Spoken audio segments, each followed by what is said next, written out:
Every time I walk to my tree stand, every time I wet a line, even if I just pick up a scope to look at some shorebirds, I think about how tremendous the resources are here in Ohio. We are in a beautiful state. We have so many people who care about wildlife and want to contribute, that want to be good stewards of the land. We're very lucky here in the Buckeye State. The importance of preserving natural areas and open space in relation to economic development is twofold. We've got the community aspect on one side as far as property values and attracting businesses and bringing people into the area to live and work.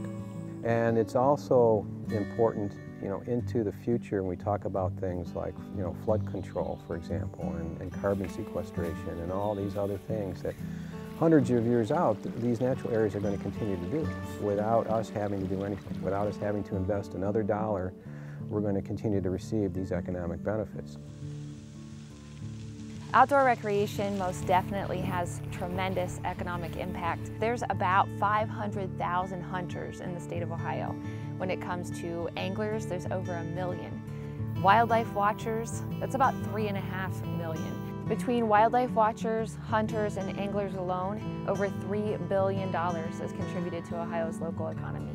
Tourism last year was almost $340 million in the county. It's putting out $75 million in wages and employing about 4,500 people. So how tourism is being packaged for us is a tourism experience. But for the manufacturers, they're quality of life elements. They're looking to recruit executives. Our doctors are looking to come here. We have wonderful healthcare systems.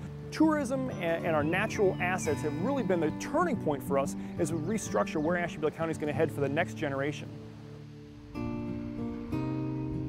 In the areas that I work in, we just finished preserving 5,000 acres in just a few years. Nearly all of that are family farms. Now, of course, those family farms involve woods and stream corridors and things like that, but at least 80 to 85% of those 5,000 acres is family farms. A conservation easement is a different animal than an ag easement, because at the end of the day, with the beautiful scenery, it's great, but you still have to pay the bills.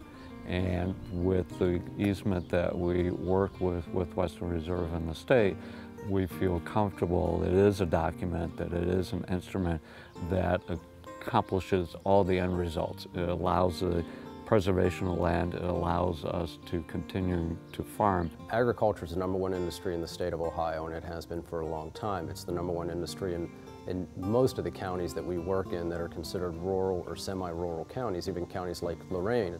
So in terms of securing our food supply for the United States and Ohio and the world, as well as our economic investment into it, farmland preservation, it's a very wise thing to do. Save the farm, save the land, and you'll get an inside that will overwhelm you. I feel we are extremely fortunate to have an organization like the Western Reserve Land Conservancy not only preserve land through our relationship of you acquiring property and then that coming to the Park District, but also working with your staff on going after grants then to help us purchase property. We're talking millions of dollars worth of grants that have come into Geauga County. These grant dollars that are coming into us now are going to serve generations, I mean hundreds of years out. Just in my few years that I've been with Division of Wildlife, I've seen so many inspiring things happen, so many wonderful partnerships, so many properties preserved or conserved for wildlife-related recreation. So I believe this is a trend that will continue. There's so many people who care, and as Theodore Roosevelt so warmly put it, those of us living today aren't the only ones that have rights to properties, to wildlife. We need to put it aside and protect it for future generations. As the farmland shrinks, it never comes back. It's not coming back for a long, long time, if ever. And the population continues to grow. Everybody wants good, high-quality food and affordable food. And without the farmland, none of that's going to happen. You must have a love of the soil and realize there's not going to be any more land once it's gobbled up by society. If you love the land, there's no choice.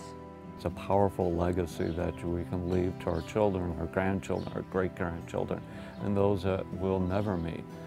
But knowing that we set in motion that legacy is a gift. This was my dream of my senior years. I said, now I can rest in peace.